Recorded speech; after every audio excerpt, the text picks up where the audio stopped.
Bismillahirrahmanirrahim. Assalamualaikum warahmatullahi wabarakatuh. Waalaikumsalam warahmatullahi wabarakatuh. Inna hamdalillah nahmaduhu wa nasta'inuhu wa nastaghfiruh wa na'udzu billahi min shururi anfusina wa min sayyiati a'malina. May yahdihillahu fala mudilla lahu wa may yudlilhu fala hadiya lahu. Asyhadu an la ilaha illallah wahdahu la syarika lahu wa asyhadu anna Muhammadan abduhu wa rasuluhu la nabiyya ba'dah. Allahumma shalli wa sallim wa barik ala sayyidina Muhammadin wa ala alihi wa ashabihi ajmain. Amma ba'du. Baik, pertama sekali kita bersyukur di hadirat Allah Subhanahu wa taala pada siang yang berbahagia ini kita bisa hadir bersama-sama dalam acara taklim rutin kita, Majelis Taklim Miftahul Jannah. Mudah-mudahan kita semua yang hadir senantiasa mendapat curahan rahmat dan berkah dari Allah. Amin ya rabbal alamin. Selanjutnya salawat beriring salam untuk Nabi kita Muhammad sallallahu alaihi wasallam. Jangan lupa kita baca sama-sama salawat satu kali. Biqaulina Allahumma shalli ala sayyidina Muhammad wa ala ali sayyidina Muhammad. Banyak hari perkara hari tidak semulia hari Jumat. Banyak nabi perkara nabi, yang paling mulia Nabi Muhammad. Tadi ibu berpantun, saya berpantun pulang. Enak. Baik, yang kami hormati Ibu Ketua Majelis Taklim Miftahul Jannah, Bunda Aslimah, beserta jajaran pengurus yang hadir pada siang hari ini. Para orang tua-tua kami, ada Pak Sahrial, ada Pak Joni ya, Pak Yondri, ada Bunda kita, Bunda Haja Dr. Randa Helmawati. Makasih Bunda sudah hadir bersama kami. Ada Bunda Yarni S yang tadi berpuisi. Banyak lagi yang tua-tua yang kami hormati. Dan yang sangat berbahagia tentunya bunda-bunda soleha, mudah-mudahan calon-calon penghuni surga. Amin ya rabbal alamin. Karena memang ini anak kunci surga itu sudah ada di tangan kita. Baik, bunda-bunda yang saya muliakan, hari ini kita akan menjelaskan beberapa keutamaan dari baginda Nabi kita Muhammad sallallahu alaihi wasallam. Dan kita hari ini juga mengambil acara peringatan Maulid Nabi Muhammad sallallahu alaihi wasallam. Walaupun besok minggu depan, minggu depannya lagi diulang lagi nggak apa-apa. Kalau perlu setiap hari kita Maulid. Kenapa demikian? Karena ma min mauludin, siapa yang membesarkan hari kelahiranku, ya, kuntu safi'an lahu yaumal qiyamah, dia pasti akan kuberikan syafaat nanti di hari kiamat. Insya Allah. Makanya sering-sering enggak apa-apa. Kita mulai. Pelajaran pertama, ada 5 kejadian hebat sebelum dan saat Nabi kita dilahirkan. Ada berapa Bun? 5. Yang punya catatan silahkan dicatat, yang tidak mendengar saja. Yang tidak mencatat, tidak mendengar silahkan tidur. Ya, janganlah ya. Pertama, kejadian yang luar biasa yang sangat ajaib berkenaan dengan sebelum dan saat kelahiran Nabi. Yang pertama, ibunda Nabi kita Siti Aminah pernah bermimpi bahwa dari rahimnya terpancar cahaya yang terang benderang. Cahaya itu sampai menerangi negeri Sam, bahkan sampai menerangi seluruh penjuru muka bumi ini. Dan itu kejadiannya telah dibacakan tadi sejarah oleh bunda-bunda kita, oleh Bunda Suniah tadi dan bacakan. Itu beberapa saat setelah ayahanda beliau Tuan Abdullah bin Abdul Muttalib meninggal dunia.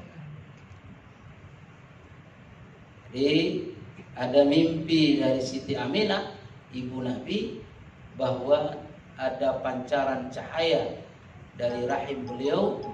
Rupanya ini memang pancaran cahaya tanda kebesaran baginda Nabi Muhammad SAW.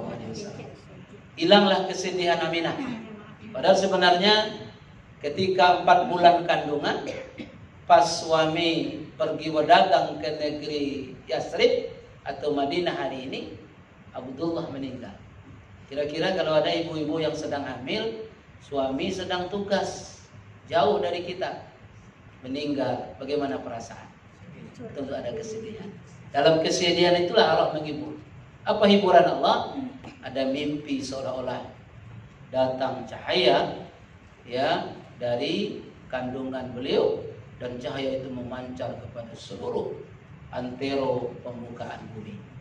Rupanya memang Nabi Muhammad menjadi pemimpin dan penghulu sekalian alam. Yang kedua, kejadian yang hebat juga bahkan diceritakan dalam Quran. Ya, adanya seorang gubernur Habsyi dari negeri Yaman, namanya Abrahah. Abrahah ini membangun sebuah gereja besar ya di negeri San'a, dan dia ingin agar orang-orang yang ada di Jazirah Arab itu tidak lagi pergi ke Baitullah ramai-ramai, tapi pergi mengunjungi gereja di San'a. Akhirnya timbullah kedengkian dia bawa pasukan namanya pasukan fil. Ara'aital ladzi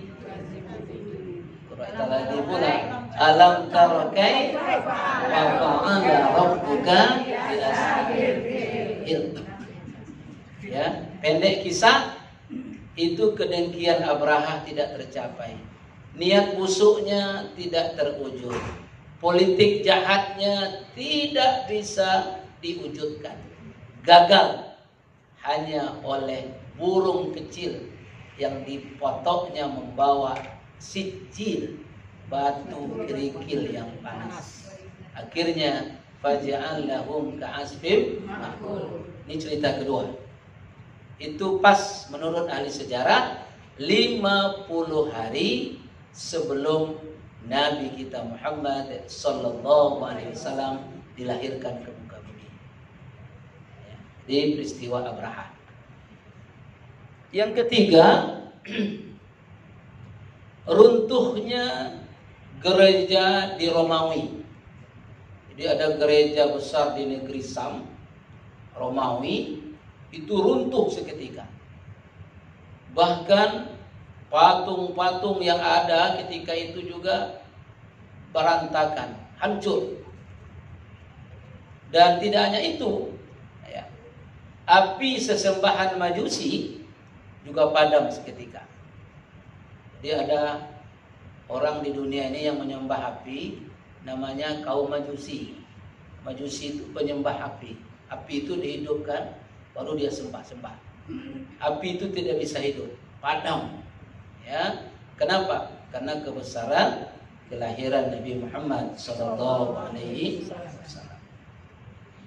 Yang keempat, Aminah melahirkan dengan keadaan sangat mudah, tidak ada kesulitan.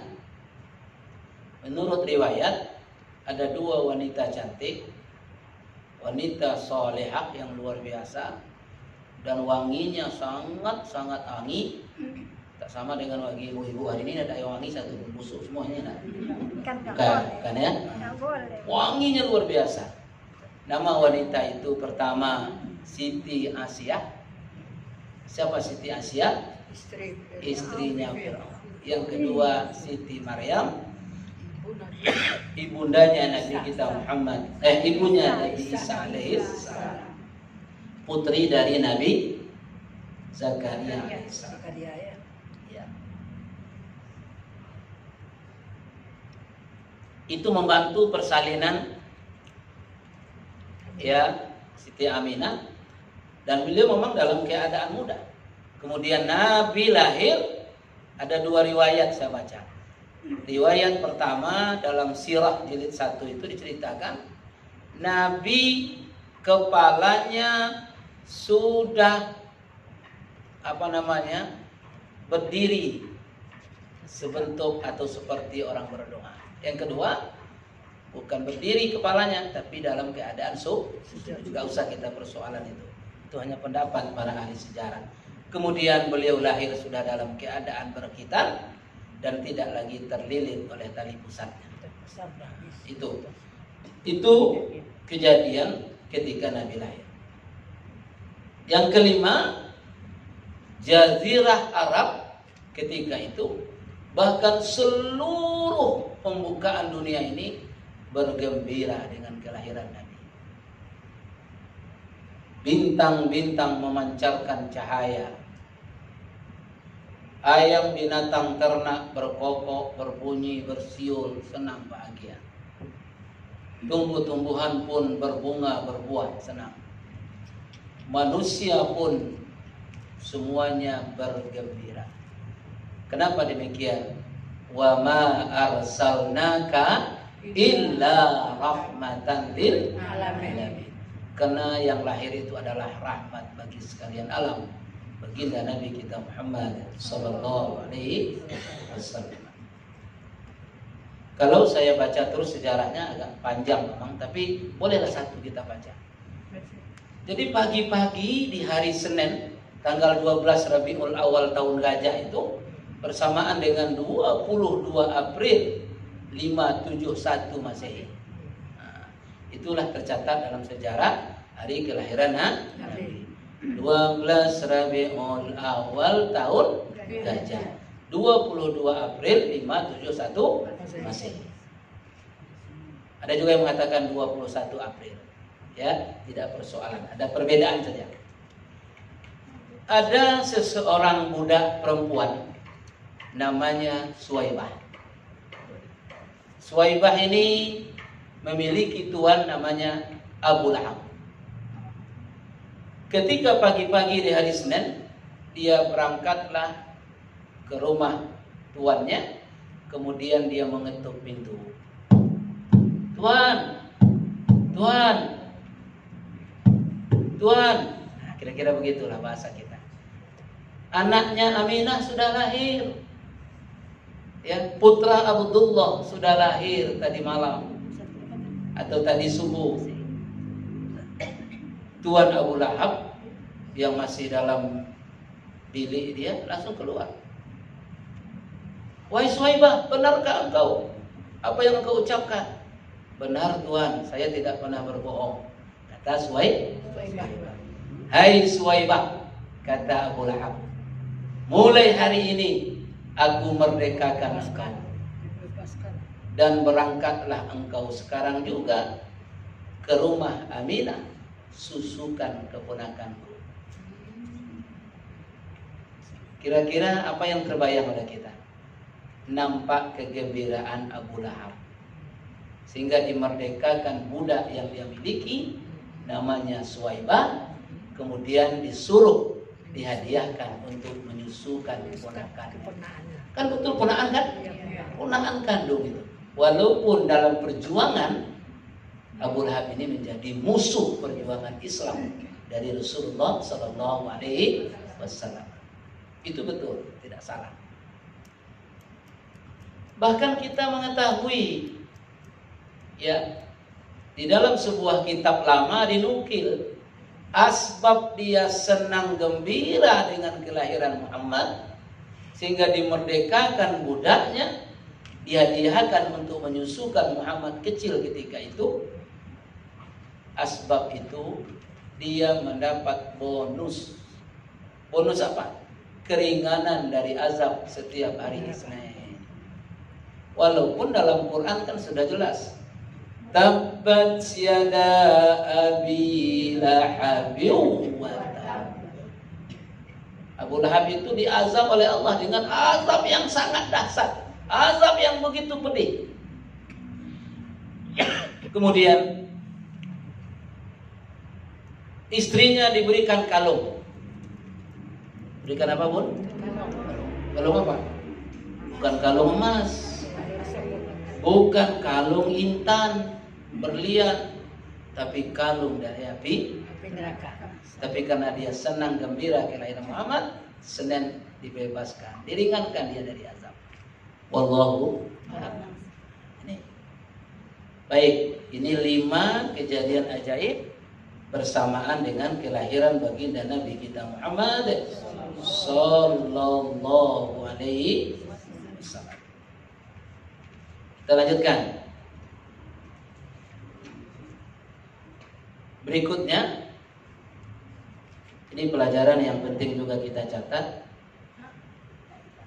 Ada 5 kelebihan umat Nabi Muhammad sallallahu alaihi wasallam dibandingkan dengan umat-umat yang lain. Ada berapa? 5. Mana yang 5 itu? 1. Kelebihan umat Muhammad yang pertama, umat Muhammad berhak mendapat syafaat dari Rasulullah sallallahu alaihi wasallam. Apa itu syafaat? Pertolongan yang tidak ada lagi pertolongan kecuali hanya pertolongan dari Allah dan Rasulnya. Makanya tadi kita bacakan sebuah athar. Athar itu keterangan dari para sahabat Nabi. Ya. Kata Nabi, min mauludi. Siapa yang senantiasa selalu mengenang akan hari maulidku, membesarkannya, mengagungkannya, kuntu syafi'an lahu yaumal qiyamah, dia pasti akan dapat syafaatku nanti di hari kiamat. Jadi kita dapat syafaat dari Nabi, dijamin. Di mana syafaat itu? Pertama di mahsyar, ketika terjadi haus, ada haud, ada telaga, diambilkan air dari telaga itu, kemudian diminumkan ke kita. Sekali minum, selama-lamanya tak lagi terasa haus. Sekali minum, dahaga hilang, lapar pun lepas. Anda tak sekarang yang minum dengan minum air, haus lepas, lapar pun hilang, ada tak? Ada. Kalau ini haus saja lepas. Bismillahirrahmanirrahim. Tapi yang haudnya Rasulullah sekali minum selama-lamanya tidak dahaga lagi. Kalau minum ini baru jadi minum lagi haus lagi. Nah, itu bedanya. Itu yang pertama. Yang kedua di mana lagi? Di mizan. Ketika timbangan sudah didirikan, maka ketika itu Allah memberikan pertolongan kepada umatnya yang senantiasa rajin mengikuti sunnahnya, rajin bersolawat kepadanya, tekun mengikuti perintah-perintahnya. Ya, rajin tahajud dapat syafaat, rajin selawat dapat syafaat, rajin baca Quran dapat syafaat, rajin ke majelis taklim dapat syafaat. Makanya ke majelis taklim ini jangan banyak betul pikirnya. Demam-demam sedikit datang aja lah. Kadang-kadang demam-demam puyuh aja nggak datang. Ibu-ibu demam puyuh, kayaknya agak orang demam aja. Tapi kalau dikasih nasi panas sama goreng jengkol habis juga gitu ya. Itu demam-demam puyuh.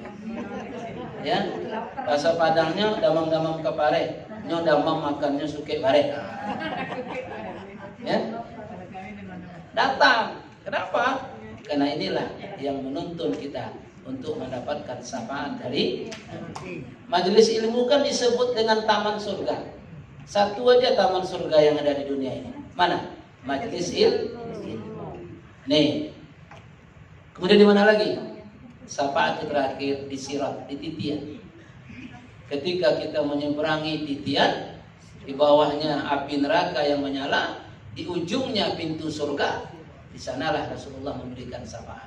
Akhirnya orang yang cinta Nabi, orang yang taat kepada Rasulullah, orang yang tekun beribadat, orang yang mahabbah ilallah wa rasulih, dia betul-betul menyeberang titian tadi seperti halilintar yang menyambar.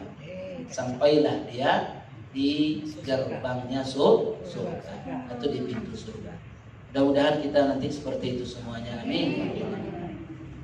Kita ulang, dia mendapat syafaat. Yang kedua, umat Muhammad adalah orang yang pertama kali masuk surga. Ada hadis kursi riwayat Imam Baihaqi dan Al-Hakim. Apa kata Nabi SAW? La tadkhulul jannah. Belum boleh menginjakkan surga sebelum Nabiku Muhammad dan umatnya masuk ke dalam surga terlebih dahulu. Alhamdulillah. Padahal umat yang terdahulu mana? Umat Nabi Adam, umat Nabi Idris, umat Nabi Nuh, umat Nabi Musa, umat Nabi Ibrahim. Tapi yang dulu masuk siapa? Umat Nabi Muhammad sallallahu alaihi wasallam. Bangga enggak kita jadi umat Nabi Muhammad? Tapi jangan bangga saja, ikuti sunnah Nabi. Yang ketiga, dimaafkan ketika dia lupa. Ini kelebihan umat Nabi Muhammad. Ya, orang sedang puasa, tengah hari lagi. Akhirnya dia beli es pokat, apa namanya, jus pokat, sama nasi densiko, satu paket. Makan kenyang-kenyang dia. Habis makan, bacanya Alhamdulillahirabbil alamin. Baru ingat dia, oh saya puasa. Dimaafkan oleh Allah dan itu jadi rezeki. Nah, itu kelebihan umat Muhammad, dimaafkan jika dia lupa. Dalam sholat pun kalau lupa nggak apa-apa, ganti dengan sujud. Itu hebatnya. Yang keempat, dia tidak diberikan siksa langsung di dunia, tapi ditangguhkan nanti di akhirat. Kalau dia bertobat sampai rohnya sampai ke tenggorokan, maka azab itu akan habis. Itu artinya. Itu keistimewaan kita. Jadi umat Nabi Muhammad itu tidak diberikan siksa langsung oleh Allah di dunia. Kalau umat Nabi Musa, dulu ada umat Nabi Musa ini, ya, keras kepala dia, dekil dia kata orang Melayu, ya. Akhirnya dia pergi juga menangkap ikan hari Jumat, hari Sabtu. Karena waktu itu hari Sabtu yang dimuliakan. Pergi menangkap ikan di hari Sabtu, walaupun sudah dilarang oleh Nabi Musa, tapi dia tidak dengar Nabi Musa. Itu langsung diazab. Dalam Quran itu kan, ya, qiradatan khasiin, jadilah mereka kera-kera yang hina. Manusia jadi kera, itulah azab umat Nabi Musa. Di zaman Nabi Lut, apa kebiasaannya? Jeruk makan jeruk. Laki-laki suka laki-laki, perempuan suka perempuan. Secantik apapun perempuan, laki-laki tidak menarik. Ya, akhirnya apa? Diberikan hukuman oleh Allah. Apa hukumannya? Kampungnya dibalikkan oleh Allah. Yang di bawah jadi naik di atas, yang di atas jadi turun di bawah. Itu umat Nabi Lut. Azab langsung, spontan. Tapi umat Nabi Muhammad, ada umat Nabi Muhammad yang diazab langsung di dunia? Enggak ada. Ditangguhkan di akhirat. Kalau dia sempat bertobat, maka akan diampuni Allah. Yang kelima, umat Nabi Muhammad itu dijuluki dengan khairul ummah, umat terbaik. Jadi banyak sebenarnya kemuliaan ini, tapi diantaranya yang 5 ini. Pertama, dapat syafaat dari Nabi Sallallahu Alaihi Wasallam. Yang kedua, pertama kali nanti masuk ke dalam surga. surga. Ketiga, dimaafkan jika ia lupa. 4, ya, siksanya ditangguhkan, tidak diberikan di dunia. Yang kelima, umat Muhammad itu dijuluki dengan umat terbaik. Nah, udah berapa tuh? 5 tadi?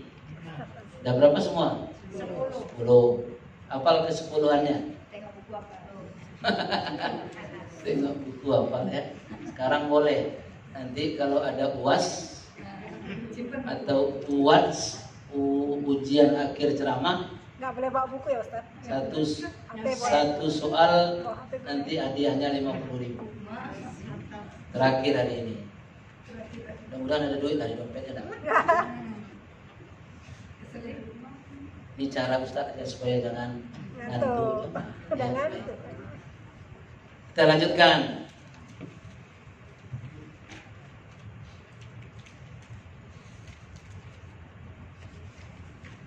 Ada 5 ciri khas umat Muhammad dalam Quran. Maaf, salah. Ada 4. Iya 5 betul. Ada 5 ciri khas umat Nabi Muhammad dalam Al-Quran. Surat Al-Fat ayat 29. A'udzu billahi minasy syaithanir rajim. Bismillahirrahmanirrahim. Muhammadur Rasulullah walladzina ma'ahu asyidda'u 'alal kuffari ruhama'u bainahum tarahum ruk'an sujjada ila akhir ayat. Muhammad adalah Rasulullah dan umat yang bersama dengannya satu. Nah, ini karakter yang pertama, keras dan tegas kepada orang-orang kafir. Jadi umat Nabi Muhammad itu keras, tegas kepada orang-orang kafir. Jadi dia tidak lembek kepada orang kafir, terutama orang kafir yang menghina dan memerangi agamanya. Memang tidak semua juga. Kalau ada orang-orang kafir menghina agama kita, memerangi agama kita, kita wajib tegas dan keras. Yang kedua, apa maksud tegas itu? Lakum dinukum waliyadin. Jelas. Diajak-ajak pula leluya kita tidak mau. Kenapa? Tegas kepada kekafiran. Kenapa demikian?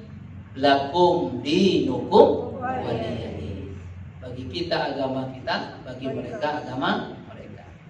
Ya, ini yang pertama, keras, tegas kepada orang kafir. Ciri khas yang kedua, berkasih sayang kepada sesama mukmin. Berkasih sayang kepada sesama seiman dan seagama dengan mereka. Jangan terbalik. Dengan orang kafir perang-perangulan, cipika-cipiki dia sebentar. Tapi dengan saudaranya seiman, bontok-bontokan. Itu namanya terbalik. Terbalik. Ini berkasih sayang. Bagaimana kasih sayangnya? Kalbunyan, seperti satu bangunan.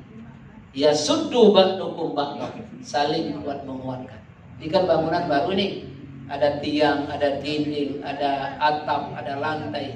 Semuanya seperti satu. Saling kuat menguatkan. Coba datang ego tiang ini. Wahai apa namanya nih? Wahai loteng dan atap. Maaf ya, aku tak mau memikul engkau. Engkau berat, aku mau berdiri sendiri aja. Jadi tidak bangunan? Tak jadi. Dinding juga begitu. Aku nggak mau ya, aku pisah jalan sendiri. Tak bangunan namanya.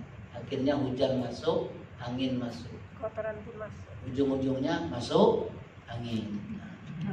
Kalau kita dalam masjid. Atap juga begitu. Maaf ya, aku nggak mau di sini lah. Aku mau pindah ke ujung sana aja. Akhirnya ini terbuka, kehujanan, kebakaran. Kenapa bangunan itu kuat? Karena dia saling menyatu, kompak. Tidak ada yang ego. Ya, ini dia bilang saya yang hebat. Ini dia bilang saya yang pintar. Ini dia bilang saya yang cantik. Ini dia bilang saya yang paling kaya. Akhirnya apa? Gak jadi. Coba bersatu semuanya. Yang cantik ada, yang kaya ada, yang tua ada, yang muda ada, yang sedang muda ada, ya tak? Baru kan tahu ya, bersatu. Nah. Atau seperti satu tubuh, apabila satu anggota tubuh sakit, maka yang lain ikut merasakan sakit. Yang tersandung ibu jari. Apa kata mulut? Aduh, sakit. Apa kata tangan? Mana yang sakit? Apa kata mata? Langsung matanya berair merah, ikut merasakan sakit pula. Apa kata mulut dia? Dia diam-diam. Pedih ya. Pedih ya katanya. Seperti itulah persaudaraan kita. Baik, ada dua ya. Ingat-ingat itu. Karakter dan ciri umat Nabi Muhammad itu, ciri khas umat Nabi Muhammad, keras tegas kepada orang kafir. Dua, berkasih sayang kepada mereka. Tapi begini, jangan salah paham pula nanti. Apakah setiap orang kafir nampak ya ambil pantungan atau ambil batu pukul kepalanya? Bukan. Maksudnya keras itu bukan itu. Keras dalam pengertian akidah. Oh, kalau misalnya membangun kampung, kita punya tetangga kafir dia, ya tidak seagama dengan kita, tapi mau gotong royong, ikutlah, tidak apa-apa, tidak masalah. Ya, tidak masalah itu, masalah sosial, masalah muamalah itu tidak masalah. Tapi apabila masalah ibadah dan akidah kita tegas. Yang kedua, berkasih sayang sama kita. Jadi jangan berpecah belah. Yang ketiga, ciri khas umat Nabi Muhammad itu mereka ruku dan sujud untuk sholat. Ruk'an sujada, mereka itu nampak ruku, sujud. Maksudnya apa itu? Mendirikan sholat. Dan sholatnya tidak sendirian, tapi berjamaah. Berjamaah itu lebih utama daripada sendirian. 27 kali. Ibu-ibu tahu penyakit majelis taklim hari ini? Nah, boleh saya kasih tahu? Maafkan saya kalau kasih tahu. Yang tidur. Bukan. Dia ngaji di masjid seperti ini. Selesainya 5 menit sebelum waktu masuk. Adik pupuhnya pulang.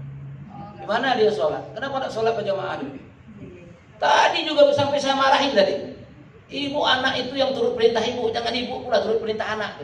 Anak udah jemput Ustaz, tidak bisa lagi sholat. Orang udah azan, tinggal kamat. Mati je lah anak tuh. Kalau anak saya tak ada cerita. Anak ikut perintah kita atau kita perintah dia? Tunggulah sebentar nak, mama sholat dulu, apa masalahnya? Pucung lari semuanya. Coba ibu tengok tuh, tidak percaya di mana-mana. Ini penyakit ini.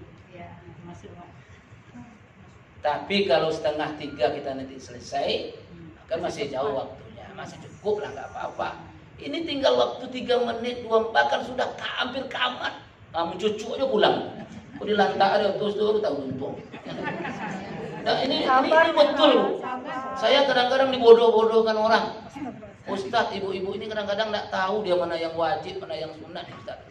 Kenapa? Ini sholat ini wajib, Ustadz. Kemana kok hilang dia semua, dia katanya. Mungkin ada perlu Pak, saya sabar aja Pak. Perlu apa Ustaz? Marah dia sama saya. Oh iya juga logikanya begitu. Jadi ini persoalan, ya. Tapi kalau sangat urgent betul tidak apa-apa. Misalnya sakit, ya itu tidak apa-apa. Saya tidak marah, tapi ini persoalan yang menurut saya memang tak boleh didiamkan ini. Ya, ini sudah sering saya sampaikan, tapi tetap juga tidak berubah-ubah ya. Nah. Berikut yang keempat, semua amal perbuatannya ya ditujukan untuk mencari kurnia dan ridho Allah. Itu dalam surah Al-Fat tadi. Simahum fi wujuhihim min atharis sujud. Jadi ketika dia beribadah, dia meniatkan atau mengharapkan ibadahnya itu hanya untuk mendapatkan kurnia dan ridho Allah. Terakhir, ya, nampak bekas sujud di wajahnya. Oh, maksudnya apa nih? Nampak bekas sujud di wajahnya. Terpancar akhlak yang mulia dari dirinya. Mudah tersenyum, tidak kayak malaikat maut.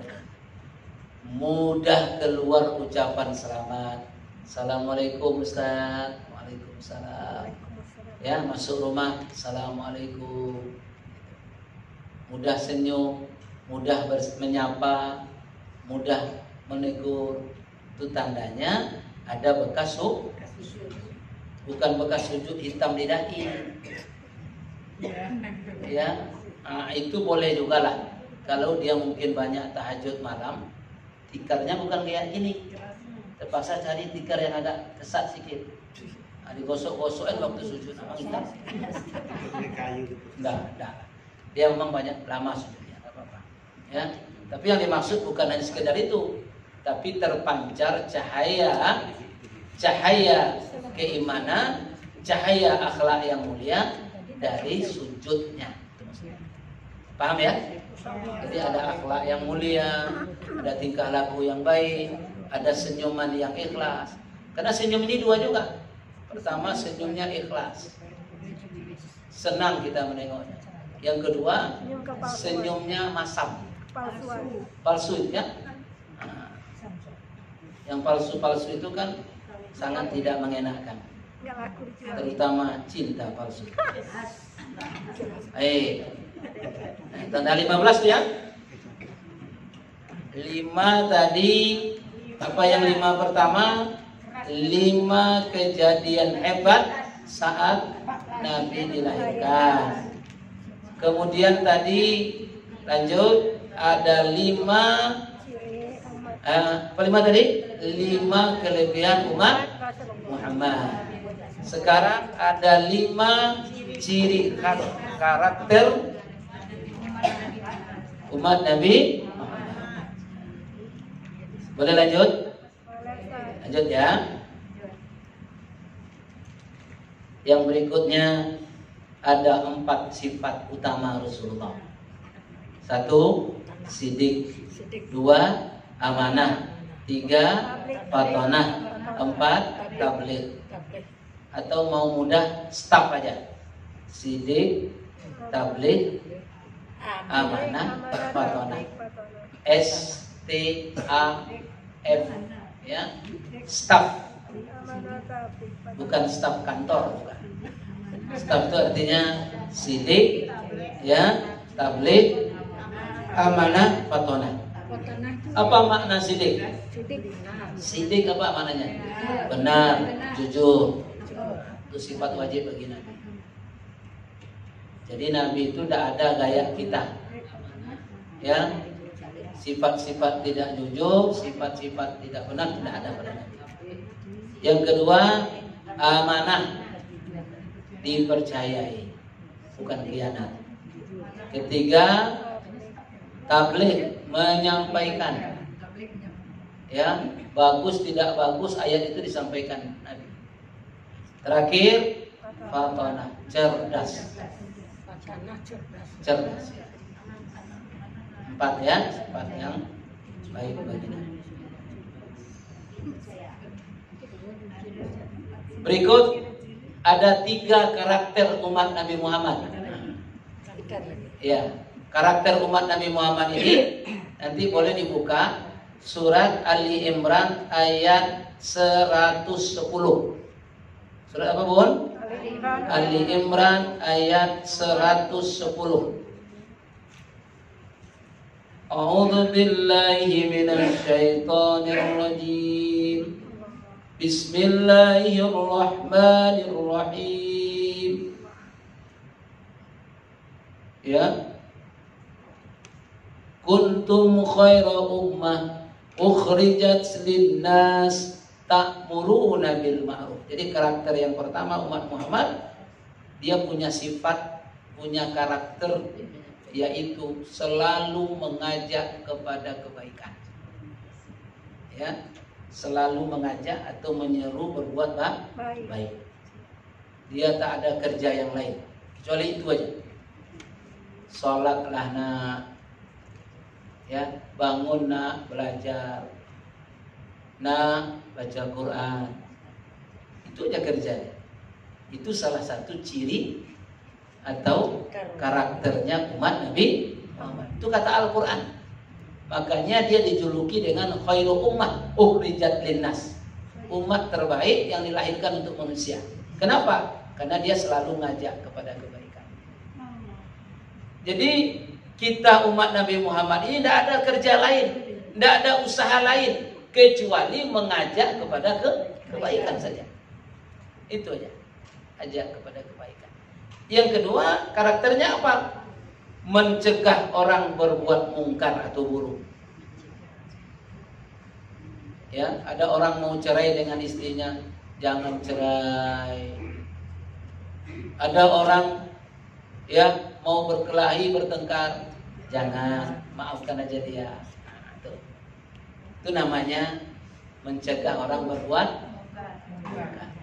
Tapi yang paling enak itu ngajak aja. Kalau ngajak semua ustadz pandai, tapi mencegah ini cuma 1-2 yang bisa. Ya Bu, 1-2 aja yang bisa. Banyak yang tak bisa. Ya. Jadi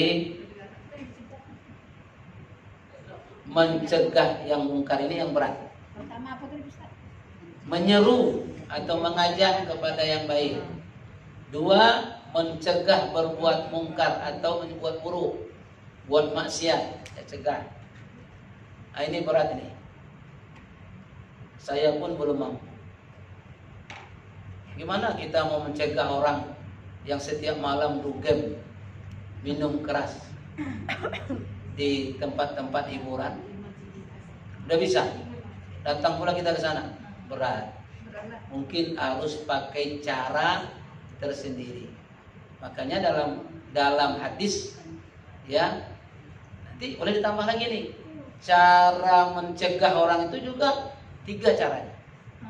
Bagaimana cara kita mencegah orang untuk berbuat mungkar? 3 cara. 1, dengan kekuasaan, dengan tangan, dengan hukuman, dengan power yang kita miliki. Nah, ini pemerintah ini, ya, harus diutus polisi ke sana nangkap dia. Ya, kalau kita kan tidak bisa, kecuali kita punya ilmu mantraguna namanya. Ya, apa namanya ilmunya? Mantraguna. Itu biasanya ya tulangnya gaya besi, uratnya gaya kawan. Itu bisa. Ya. Apa namanya? Gatot kaca. Gatot kaca ya. Nah. Baik, lanjut ya. Yang kedua, cara mencegahnya gimana? Dengan lisan. Nah, dakwah tadi. Dakwah. Nah, ini baru 1 yang bisa. Jamaah tabligh. Dia datang tuh, tempat orang mabuk, tempat orang main judi, dia datang. Diajak. Ya. Pertama, diajaknya gini. Ya, saudaraku, nanti datang ya. Kita mau bikin gulai kambing. Akhirnya mulai dia datang. Kita belum mampu. Berat. Ustadz mampunya datang ke sini aja. Ibu yang bagus-bagus, yang udah baik-baik juga. Bedaknya udah tebal, nggak ada masalah. Pak preman belum mampu. Berat. Jadi berat dakwah ini. Yang ketiga, biqalbi, dengan hati. Ya, dengan hati itu apa? Menolak. Dengan hati itu apa? Mendoakan. Zalika adhaful iman. Itu selemah-lemah iman.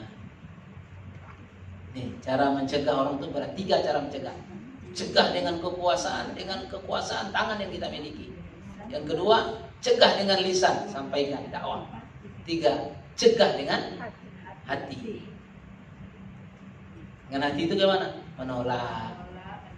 Iya. Ketemu dengan bro lama kita, ayolah bro, sekali kita pergi lagi lah ke tempat dulu. Tidak, saya sudah hijrah. Gak apa-apa bro, sekali, gak ada pun orang tahu. Saya sudah hijrah, pokok sekali, tidak, tetap tidak. Gak apalah bro, nanti saya traktir, saya yang bayarkan semua. Oke lah kalau begitu kan. Masih berat juga. Jadi ngomong untuk yang mungkar ini berat. Salah satu yang sudah mengamalkan itu jamaah tabligh. Sudah, kita mulai ya, berani. Dari Sulaiman itu dulu pemabuk, pemusik. Hari ini jadi ustadz hebat. Ceritanya cuma hidup mati dicerita, akhirat dicerita. Nah, itu dari Sulaiman. Jadi ada yang ketiga, karakter umat Nabi Muhammad itu apa? Man amana billah.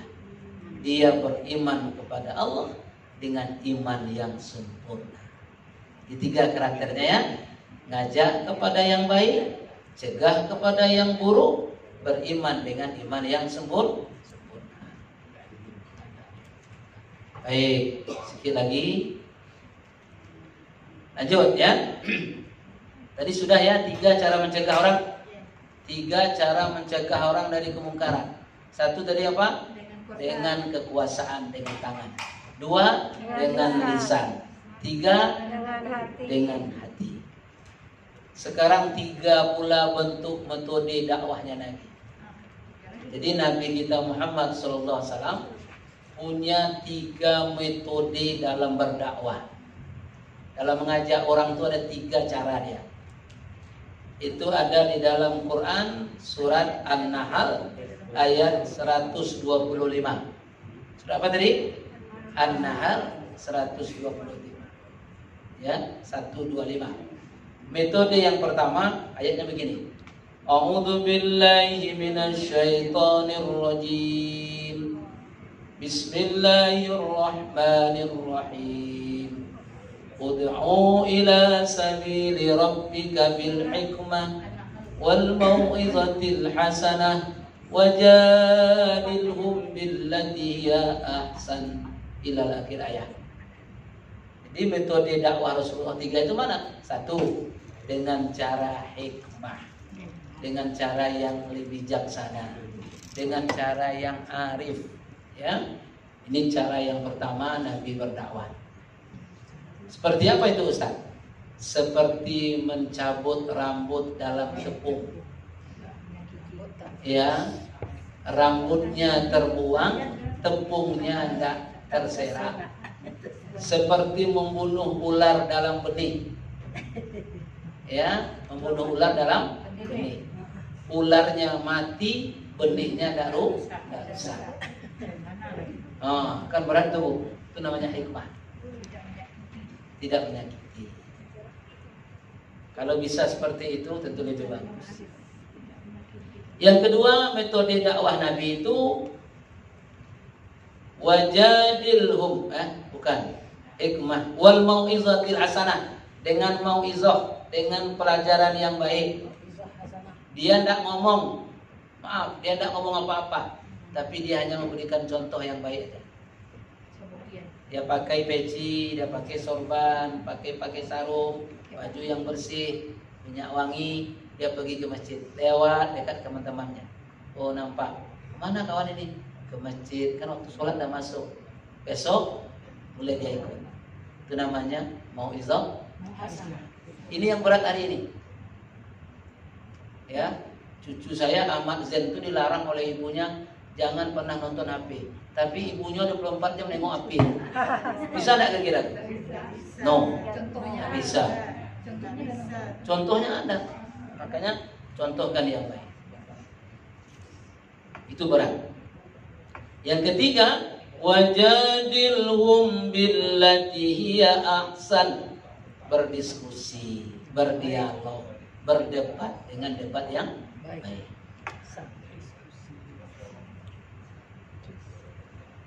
Baik, terakhir. Nah, ini terakhir. Biar nggak banyak. Yang terakhir ini 5 akhlak Rasulullah yang wajib kita tauladani. Ini betul-betul maulid tadi sampai meleleh catatannya dah. 5 akhlak Rasulullah yang wajib kita tauladani. Apa saja akhlak Nabi sallallahu alaihi wasallam? Sebenarnya akhlak Nabi itu banyak. Semua yang baik itu akhlak Nabi. Contoh, Nabi makan minum dengan tangan kanan. Jadi kalau minum jangan pakai tangan kiri. Kalau kotor tangan kanannya besar, kasih isyarat. Taruh aja begini. Nah, taruh begini. Ya, atau di sini boleh.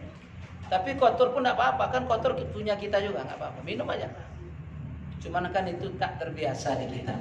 Mungkin kita menganggap minum dengan tangan kiri itu lebih bagus ketimbang gelas yang kita pegang kotor. Salah. Lebih baik gelasnya kotor, tetap dengan tangan kanan. Bismillahirrahmanirrahim. Jadi makan dan minum dengan tangan kanan. Ya, jangan makan minum dengan tangan kiri. Karena makan minum tangan kiri itu adalah kebiasaan setan. Jadi orang yang makan minum dengan tangan kanan ikut sunnah dan ikut Nabi Sallallahu Alaihi Wasallam. Tapi orang yang makan dengan tangan kiri dan minum dengan tangan kiri adalah mengikut setan. Nah, jangan dibilang pula setan, ya. Orang yang belum sampai kepadanya pelajaran sunnah. Hati-hati, ya, Bun, hati-hati betul. Mau makan paling kurang jangan lupa baca Bismillahirrahmanirrahim. Apa kata setan? Menangis dia. Saya nggak bisa ikut makan hari ini dengan dia. Kenapa? Dia baca Bismillah.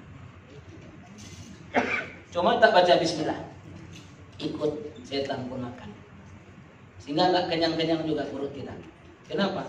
Sudah bersama setan makan. Ya, sehingga jadi pemilih orang tua kita. Kenapa kau nambah-nambah terus nih? Tadi kau tak baca Bismillah ya?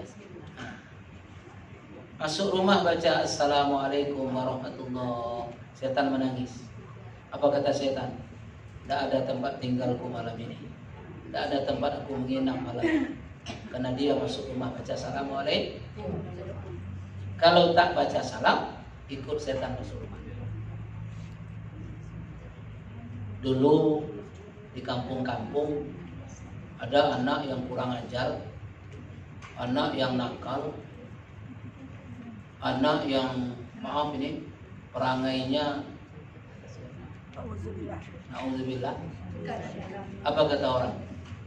Itu anak siapa nih? Mungkin bapaknya dulu tak baca Bismillah. Dan itu benar, bukan? Itu hadis sebenarnya. Kalau tak baca Bismillah, maka setan pun ikut. Hati-hati itu, jangan lupa baca Bismillah. Ya. Yang tua-tua dia menjaga. Lanjut ya. Jadi ada 5 tadi. Pertama, akhlak Nabi itu bersyukur bila diberi nikmat. Bersyukur bila diberi nikmat. Nabi tidak pernah sekalipun beliau mencaci maki makanan atau membilang makanan tak enak, tak pernah. Bersyukur bila dapat nikmat. Tak dapat makanan, syukur. Tak pernah. Oh asin ini, oh pedas, oh tak enak, oh tak suka, tak ada. Semua suka. Makanya saya apa saja makanan insya Allah suka. Selera internasional. Cuma yang tak bisa dimakan cuma kapal selam saja. Tapi orang Palembang kapal selam pun dimakan ya. Maksudnya empek-empek kapal selam. Ya? Kereta api untuk kena keras saja ya. yang pertama, bersyukur bila dapat nikmat. Yang kedua, bersabar bila diuji.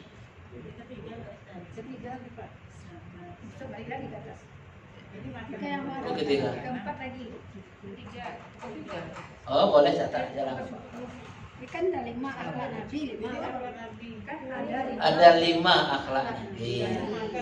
1, oh dimasukkan itu. Boleh, enggak apa-apa. Kasih nomor masing-masing lah. Ya. Ya, baik, lanjut ya. Bersabar bila diuji. Mungkin ujian yang paling berat di atas dunia ini adalah ujian Rasulullah. Pergi berdakwah ke negeri Taif dengan maksud mengajak umat ke jalan yang benar. Tapi apa yang terjadi? Ketika itu Nabi dilempari oleh batu. Ya, sabar. Yang ketiga, yang berikutnya lah. Saya nggak mau kasih nomor lagi. Tawadhu. Ya. Tawadhu itu apa artinya tawadhu? Rendah hati dan tidak sombong. Apa makna tawadhu? Rendah hati. Cuma ada orang bengkong kolam dulu tawadhu itu katanya tahu warna duit. Warna duit merah, duit biru ya dah. Tuh orang-orang mata duit lah itu. Berikutnya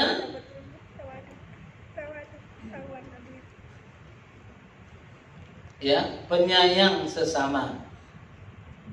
Penyayang sesama dan tidak pernah saling membenci. Ini akhlak Rasulullah yang harus kita contoh. Penyayang kepada sesama. Satu kali Nabi sedang sholat, Hasan dan Husain naiklah ke atas punggung dia. Kemudian Nabi tidak segera bangkit, lama sekali sujud Nabi. Supaya apa? Supaya puas dulu cucunya bermain di atas punggungnya. Ya, kalau kita mungkin nongkol di hati, rasain aja tuh, tidak, lebih sayang. Satu kali Nabi bermain-main dengan Hasan dan Husain. Kemudian kata Nabi, Hasan, Husain, naiklah ke punggung kakek. Kakek adalah kuda terbaik bagi kalian. Nah, merangkak Nabi. Kemudian begitu penyayangnya Nabi kepada cucunya. Ya, dan memang cucu ini luar biasa. Sayang pula kita daripada anaknya. Yang kelima, yang berikutnya lah. Ya, 5. 5. Lapang dada dan tidak pemarah. Lapang dada. Ini berat ini. Lapang dada tidak pemarah. Itu ibu-ibu itu. Oh iya. Oh, nyindir. Tidak hanya ibu-ibu aja. Kebanyakan ibu-ibu itu. Kata Nabi, ya, tawassa'u fil sudur wa la yaghdab. Lapangkanlah dadamu dan jangan engkau sempitkan. Dan jangan engkau marah. Makanya ada doa, Rabbi shrah li sadri wa yassir li amri wa hlul 'uqdatam min lisani yafqahu qawli. Itu beberapa hal. Biar lengkap 5 terakhir. Dan 5 ini yang paling penting ini. 5 bukti kita cinta kepada Nabi. 5 bukti cinta kita kepada Rasulullah. 1, rindu ingin berjumpa dan berkumpul dengannya. Rindu ingin berjumpa dan berkumpul dengannya. Kira-kira ada rasa itu dalam hati kita? Ada pasti. Walaupun kita tidak pernah menengok wajahnya, tidak pernah berjumpa dengan beliau, tidak pernah mendengar suaranya, tidak pernah berjabatan tangan dengannya, tapi rasa rindu itu tetap ada. Apalagi kalau nanti kita sempat ziarah ke makam Rasulullah, ya, setelah di Raudhah berdoa, kemudian tahu ibu Raudhah? Di mana tuh? Di Madinah. Kemudian ziarah ke makam Rasulullah. Udah pernah ziarah? Nanti ikut Ustaz Junaidi umroh. Amin. Bayar masing-masing. Jadi Assalamualaikum ya Rasulullah. Assalamualaikum ya Habib. Assalamualaikum ya Abu Bakr. Assalamualaikum ya Umar. Ketika ziarah ke makam Rasulullah, itu bertambah lagi rasa cinta. Yang kedua, selalu menyebutnya dengan banyak bersolawat. Jadi bukti kita cinta itu apa? Kita sebut-sebut namanya dengan banyak bersolawat kepada Nabi Sallallahu Alaihi Wasallam. Paling kurang Sallallahu Alaihi Muhammad Sallallahu Alaihi Wasallam. Paling kurang itu. Namanya sholawat Jibril. Ya. Yang ketiga, mentaatinya dan melaksanakan sunnahnya. Sunnah Nabi itu sangat banyak sekali. Tapi orang sekarang hobi katanya apa sunnah Nabi? Kawin bertampung. Bukan itu aja, itu salah satu aja. Sunnah Nabi itu banyak sekali. Makan dengan tangan kanan tadi sunnah Nabi juga. Ya, apalagi sunnah Nabi. Ya, sebelum tidur baca doa, baring tidurnya ke kanan, sunnah Nabi. Ya, bangun tidur baca doa, sunnah Nabi. Masuk rumah baca salam.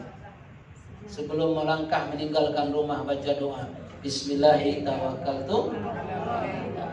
Apalagi pelihara jenggot, cukur kumis.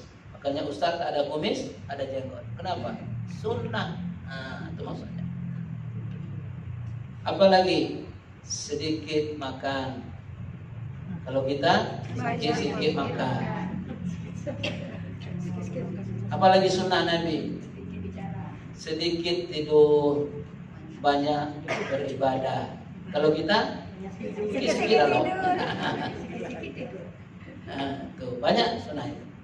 Apalagi tahajud bagi Nabi wajib, bagi kita sunnah. Semuanya sunnah. Baca Quran sunnah Nabi. Ya, berzikir pagi petang sunnah Nabi. Ya, kemarin pelajaran kita apa? Sebelum salam jangan lupa berlindung kepada 4 hal itu.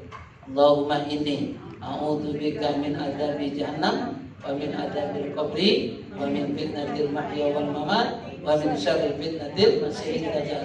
Baru assalamualaikum. Setiap sholat, baik sholat wajib maupun sholat sunnah, itu sunnah jangan bertambah bini ya sunnah Nabi kerap tuyurang. Ya, tidak benar juga ya. Ya, itu apa-apa kepundung. Mau enaknya. Nomor berapa lagi? Habis 4 ya. 4. Mencintai orang-orang yang dicintai Nabi. Mencintai orang-orang yang dicintai Nabi. Nabi cinta kepada ahli keluarganya, kita cintai. Nabi cinta kepada sahabatnya, kita cintai sahabatnya. Nabi cinta kepada orang-orang yang ikut dengan perjuangannya, para ulama, para ustaz. Nabi cinta. Kita juga harus cinta kepada ulama. Cinta kepada ustaz. Hormati ulama, hormati ustaz. Bukan hormat ustaz tuh, hormat ustaz. Bukan. Tapi dengarkan cakap dia. Jangan ustaz ceramah kita main HP juga. Kecuali yang merekam ya, itu boleh. Ya, tuh. Cintai habaib keluarganya. Hari ini ustaz-ustaz ditangkap, habaib masukkan penjara. Salah atau benar tuh? Tak tahu dah saya ya dah. Nah, itu yang terjadi hari ini. Terakhir, ikuti akhlaknya. Ikuti akhlak Nabi Sallallahu Alaihi Wasallam. Apa akhlak Nabi? Al-Quran. ke Al-Quran yang 30 juz, 114 surat itu adalah akhlaknya Rasulullah Sallallahu Alaihi Wasallam. Baik, sudah 1 jam pertemuan kita lebih. Itulah kajian kita pada peringatan Maulid Nabi ini.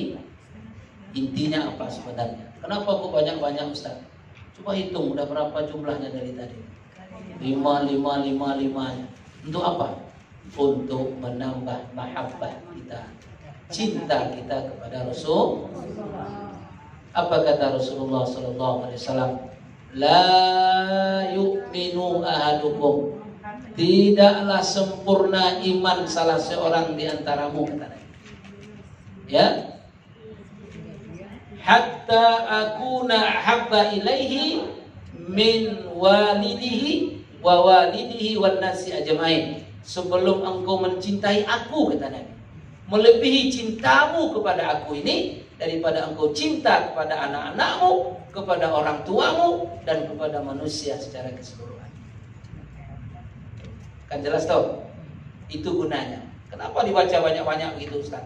Agar kembali kita mantapkan mahabbah kita kepada Rasulullah Sallallahu Alaihi Wasallam. Ya, itu yang ingin kita capai pada hari ini. Ya, mahabbah yang sudah pudar, mudah-mudahan kembali kokoh dengan adanya kajian kita pada hari ini. Mudah-mudahan bermanfaat, dan kita berdoa semoga kita semua diakui cinta kita oleh Rasulullah, dan kita semua mendapat syafaatnya nanti di hari kiamat. Man ahabbani ma'i fil jannah. Siapa yang cinta kepadaku, sungguh dia nanti akan dekat denganku dengan dalam surga. Al-Fatihah.